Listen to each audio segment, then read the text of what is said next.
Bueno, vamos a pasar ahora a un sector muy importante para el desarrollo de nuestro país, que es el turismo. La Orinoquía, con su biodiversidad, paisajes únicos y rica cultura, posee un enorme potencial turístico. Sin embargo, como todos sabemos, aún enfrenta desafíos y oportunidades por descubrir para posicionarse como un destino turístico de clase mundial. Para este tema, hemos invitado a José Andrés Duarte, que es el presidente ejecutivo de Cotelco, y nos va a compartir su experiencia y su visión sobre cómo el sector turístico puede contribuir al desarrollo económico de la Orinoquía.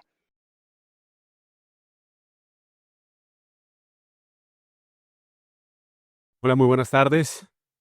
Un cordial saludo, por supuesto, a los organizadores. Un agradecimiento por invitarnos a compartir desde la Asociación Hotelera y Turística de Colombia algunas reflexiones sobre lo que creemos puede ser parte de la conversación que estimule el desarrollo turístico para la Orinoquía.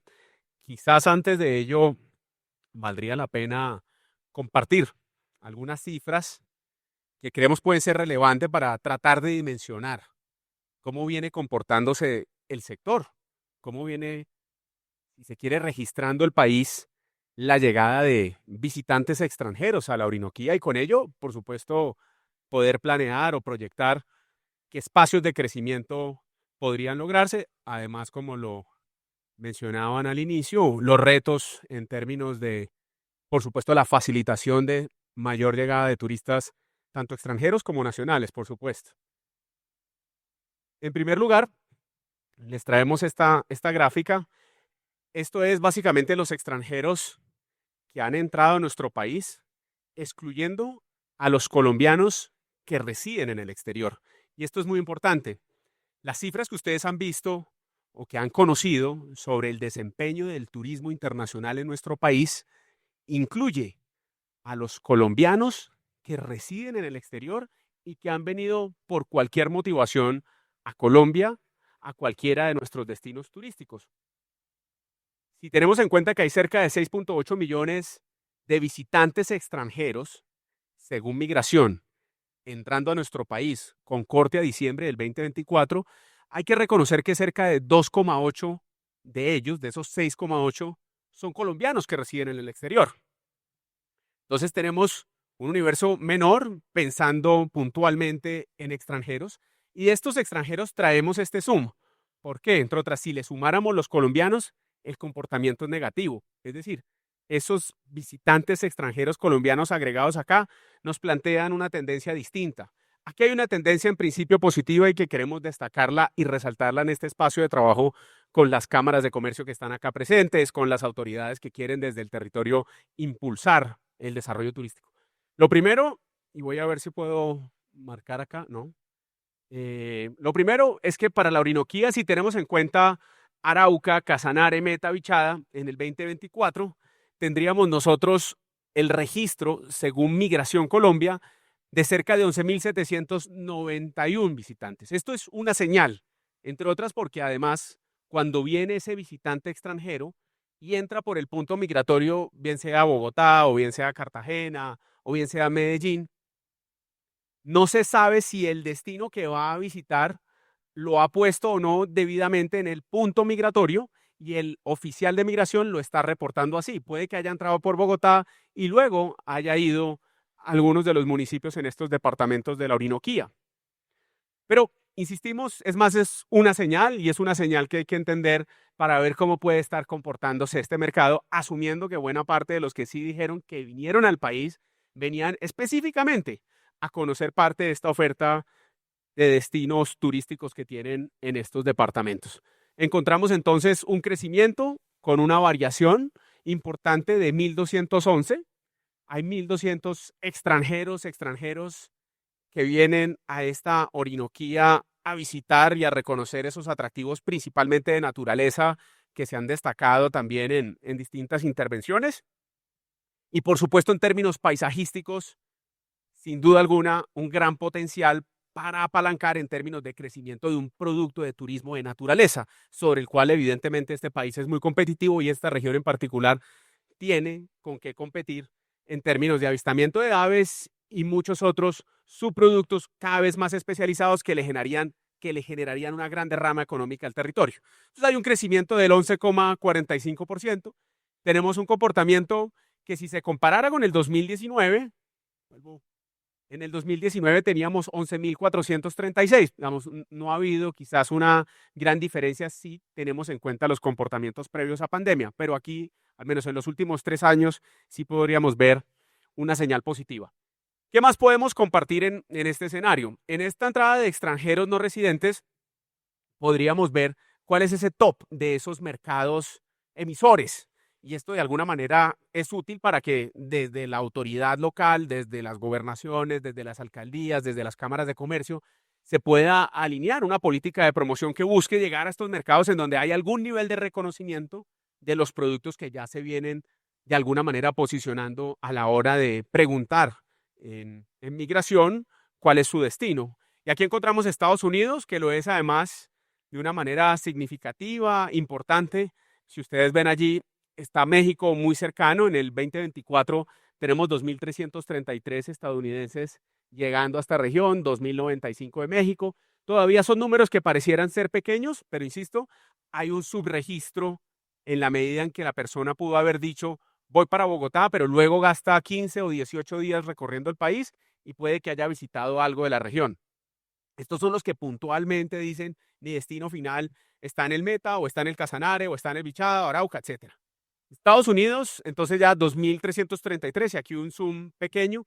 Este es el principal mercado emisor para Colombia, es cerca del 28% de los visitantes extranjeros que recibimos, son cerca de 3.000 millones de dólares lo que este mercado emisor le representa al turismo.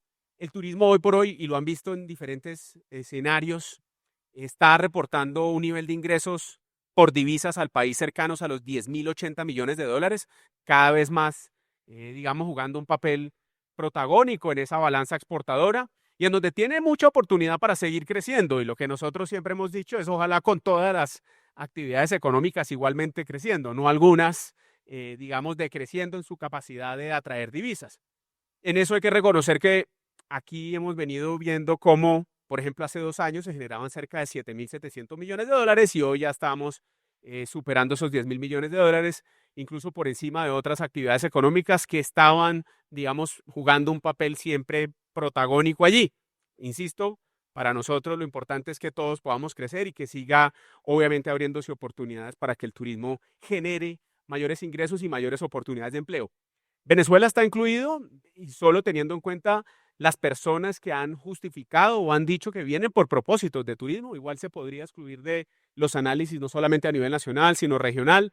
Ahí también tenemos otra serie de preguntas o interrogantes sobre el perfil del viajero, pero entenderán ahí que está Ecuador, Perú, Canadá, Brasil, España, Argentina, Chile, y es de alguna manera esos principales mercados sobre los cuales vemos que hay un apetito o un interés para conocer la región. En términos de gasto, también es, digamos, relevante en esta conversación del desarrollo del turismo y el apuntarle entonces a inversiones que puedan promover el crecimiento de este sector en la región. Pues hay que ver también cuáles son los que en principio más gastarían. Esto según, digamos, una plataforma que tiene Credibanco, y con algunos análisis que hemos hecho con ProColombia y desde Cotelco, encontramos que, digamos, el mercado que más se está gastando en su viaje en dólares sería Perú, con cerca de $312, Panamá $265. Hay unos gastos promedio por transacción de cada uno de esos países, es decir, casi que la pasada de esa tarjeta. En el otro escenario encontramos, según la encuesta de viajeros internacionales del DANE, unos gastos promedio, que esto incluye los gastos en efectivo incluso también, o en tarjeta.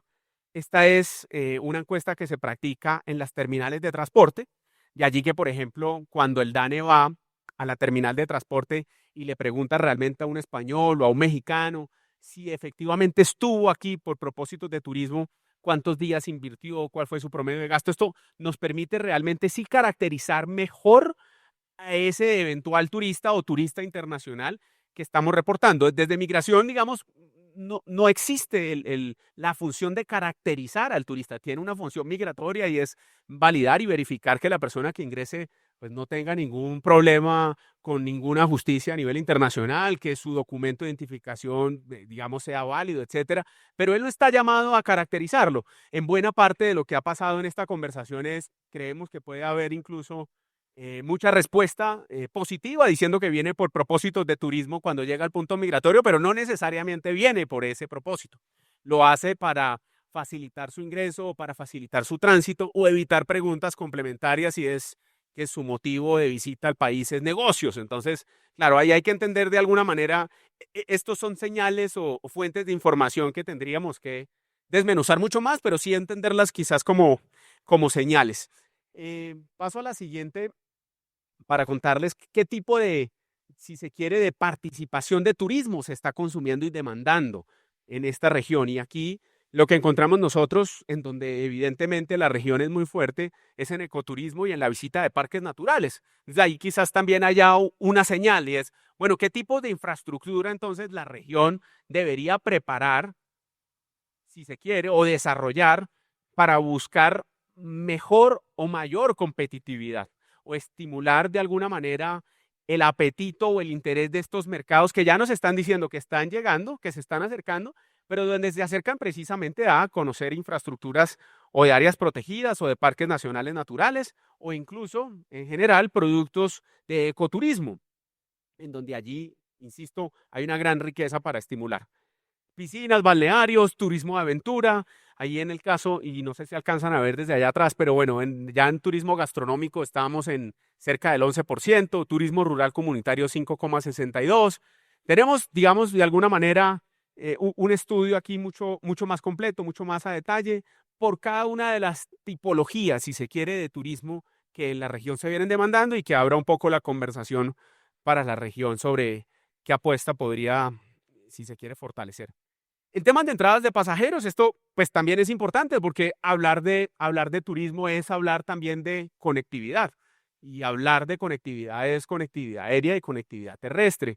En este caso en particular, con una Orinoquía que por supuesto con su vasta extensión demanda y requiere de mejores apuestas de conectividad aérea por las distancias, entre otras, y por su ubicación geográfica de muchos de los atractivos turísticos, por supuesto, ya desplegados en el territorio, se hace necesario también traer a la conversación qué tipo de conectividad hay y cómo se está moviendo de alguna manera los pasajeros, porque entonces aquí también hay otra conversación. Ustedes habrán visto, se hablan de movimientos de pasajeros. Bueno, no todos estos pasajeros son turistas y muchos de ustedes acá viajan a muchas regiones y se regresan el mismo día. Bueno, nosotros, digamos, hacemos parte de esa medida de pasajeros, pero el tener un buen movimiento de pasajeros es un habilitador para poder desarrollar más turismo. ¿Qué encontramos nosotros acá? Básicamente, en esta parte derecha encontramos el flujo de pasajeros, según la Aerocivil, pasajeros nacionales. En la mitad de la diapositiva, un flujo de pasajeros internacionales. Y tomamos de alguna manera los movimientos, los números de personas movilizados hacia la Orinoquía, y ahí encontramos nosotros que en el 2024 se movilizaron 483,000 pasajeros. Esto es un crecimiento del 6,34% si se compara con el 2023, que eran 454,000. Entonces, ahí vuelve la conversación de cómo logramos que ese pasajero pernocte. Ejemplo, visitas de instituciones gubernamentales, del orden central, que llegan a hacer trabajos de la mano de la entidad territorial, o incluso también empresas que tienen oportunidades o negocios dentro del territorio, pues buscar lograr que estos pasajeros cada vez más se conviertan en turistas, porque el turista es la persona que pernocte, es esa necesidad de la estrategia de desarrollo turístico. Cuando hablamos de turismo, hablamos de personas que pernoctan, y para lograr esa pernoctación necesitamos establecimientos de alojamiento que garanticen esa pernoctación. Hoy en día, en promedio, y según el Registro Nacional de Turismo, encontramos cerca de 1,300 establecimientos hoteleros en el Registro Nacional de Turismo en estos departamentos que hemos venido analizando desde la Orinoquía. Realmente es una infraestructura que tendría oportunidad de crecimiento, pero donde hoy, sin duda alguna, con los flujos de pasajeros, podría perfectamente dinamizar bastante bien una actividad turística que luego de la pernoctación demande servicios no solamente de guías, de agentes de viajes, de gastronomía, de cultura, etcétera, que es lo que usualmente se busca hacer en asocio con los distintos jugadores del sector turismo. En este caso, digamos, lo internacional, aquí los números, pues, digamos, obviamente ahí hay un flujo de pasajeros que reporta el Aerocivil y por eso está planteado en esos términos. Son las cifras oficiales del Aerocivil. ¿Qué encontramos con las frecuencias semanales en esa conectividad? Encontramos Bogotá con 84 frecuencias semanales que conectan allí con la región, Bucaramanga 11, Medellín 6, Cali 3, Cúcuta 3. Esto según datos que tenemos, digamos, a través de la OGAC y ProColombia. ¿Qué podría ser interesante en esta conversación, digamos, acá con ustedes? Ustedes saben, existe un Fondo Nacional del Turismo. Es el ente que se encarga de la ejecución de la política pública del turismo, en donde en buena parte ese fondo se alimenta de los recursos de los empresarios del sector turismo, del impuesto parafiscal. Nosotros, por ejemplo, desde la hotelería aportamos el 2.5 por mil de los ingresos operacionales y llega esa parafiscalidad a ese Fondo Nacional del Turismo y alimenta de alguna manera este fondo constituido para lograr la ejecución de la política de turismo. El otro gran componente de ingresos del fondo, y es el único después de la parafiscalidad, es el impuesto a los visitantes extranjeros. Ese impuesto a los visitantes extranjeros, esos $15 que pagan cuando aterrizan, llega a ese Fondo Nacional del Turismo. Esas son las dos fuentes de financiación que tiene el Fontur. Nosotros hemos planteado la necesidad y la importancia que desde el presupuesto general de la Nación se le asigne presupuesto al Fondo Nacional del Turismo para que también complemente esos recursos para estimular el desarrollo turístico en Colombia. Entonces, hablando de inversiones, digamos, quisimos traerles a ustedes estos datos oficiales. Nosotros hacemos parte del Fontur, hacemos parte de la Junta Directiva del Fontur, 3 gremios más y, por supuesto, el gobierno. Ahí hacemos parte de este, digamos, board o esta mesa de trabajo, en donde sabemos cómo ha venido siendo esa territorialización de enfoque de recursos desde el Fontur hacia las regiones. Y aquí encontramos algunos datos de cómo, por ejemplo, de manera desagregada con Bichada, Meta, Casanare, Arauca, se puede ver qué ha venido ocurriendo desde el 2018 hasta el 2025. Incluso el corte del 2024 podría ser interesante tomarlo como referencia. Entonces, en el 2024, por ejemplo, Bichada, 225 millones de pesos se les asignaron desde el Fontur para distintos proyectos en temas o de competitividad, que es importante, o en temas de promoción, o incluso de infraestructura turística que hace parte de esa misma línea de competitividad. Y aquí encontramos, pues en el pasado, en el 2022, 2.000 millones de pesos, en el 2023, 1.337 millones de pesos. En el Meta, por ejemplo, proyectos importantes en el 2022, 16.000 millones de pesos, 4.300 millones de pesos en el 2023, 4.600 millones de pesos en el 2024. En el Casanare, entonces tenemos ahí en el último año, en el 2024, 165 millones de pesos, con la oportunidad, evidentemente, de que se puedan jalonar más recursos para poder estimular la política de turismo allá en la región. 2.761 millones en el 2022. En Arauca tenemos en el 2023 4.700 millones, en el 2024 1.171 millones. Es decir, ha existido un mecanismo, sí, a través del Fontur, en donde hay una presentación de proyectos desde las entidades territoriales que pueden ser elegibles para poder radicar iniciativas que impacten en el desarrollo turístico de la región, como también desde el sector privado o productivo y también los mismos gremios para poder estimular la llegada de más proyectos que puedan impactar de manera positiva al crecimiento en la Orinoquía. Aquí ya, digamos, es un poco como el qué del departamento y qué municipios, porque creo que además es importante esa mirada, más ustedes en el territorio que pueden hacer, si se quiere, ese debido acompañamiento a la ejecución de esos proyectos, pues primero velar para que terminen bien, segundo acompañarlos y entender que hay unas inversiones que ya de alguna manera están contemplando unos desarrollos en turismo, o bien sea en competitividad, insisto, o bien sea proyectos de infraestructura, o bien sea incluso en temas de capacitación y de formación del talento humano, como también desde la promoción, porque sí, claro, si uno también quiere invertir en turismo, pues tiene que pensar en la mano de la promoción turística para visibilizar esas infraestructuras o esas apuestas de atractivos turísticos que se quieren estimular en la región. Y aquí está de alguna manera también el top 3 de los municipios dentro de cada uno de estos departamentos, según la información pública con la que se cuenta desde Fontur. Aquí está el mismo slide con las participaciones respectivas. Entonces, digamos aquí ya para ir cerrando y agradeciendo y para cumplir con el tiempo que me han dado, es importante entender que la región tiene evidentemente unos grandes atractivos, tiene distintos, y ustedes acá los conocerán mejor que cualquiera de nosotros, en donde hay un atractivo fuerte y son los parques nacionales naturales, en donde sin duda alguna, ahí de hecho hay 3 parques que están si se quiere, jugando un papel protagónico, el de la Macarena, evidentemente, por Cañocristales, el Tuparro, Tinigua, que también hacen parte de esa misma agenda que hay que articular cada vez más con parques nacionales naturales para permitir el desarrollo o la vocación turística de esas áreas que puedan, evidentemente, con estudios de capacidad de carga, garantizar que se pueda estimular el turismo. Nosotros hace cerca de 15 años, en su momento, logramos esa conversación con parques nacionales naturales para poder abrir, por ejemplo, Cañocristales con buenos estudios de capacidad de carga que permitiera la dinamización de una actividad económica que hoy garantiza un contexto de paz, que garantiza oportunidades de desarrollo en una región que en el pasado no tenía una fuente distinta de generación de ingresos, si no era contemplar una de estas como las del turismo. Entonces, bueno, ese es un primer comentario. Hay parques, evidentemente, hay infraestructuras que ustedes aquí son más expertos que lo que nosotros podamos acá plantearles. Hay algunos ya atractivos posicionados, otros que se empiezan a estimular más desde el territorio. Ejemplo, lo del Cañón del Güejar. Ahí hay una oportunidad, que se necesita también acompañar con el desarrollo también de una infraestructura que garantice, por supuesto, una pernoctación con condiciones cada vez más sujetas a lo que el mercado internacional pueda estar exigiendo, pidiendo, e incluso también mercados nacionales que buscan garantía, confianza, formalidad, legalidad, y eso es fundamental.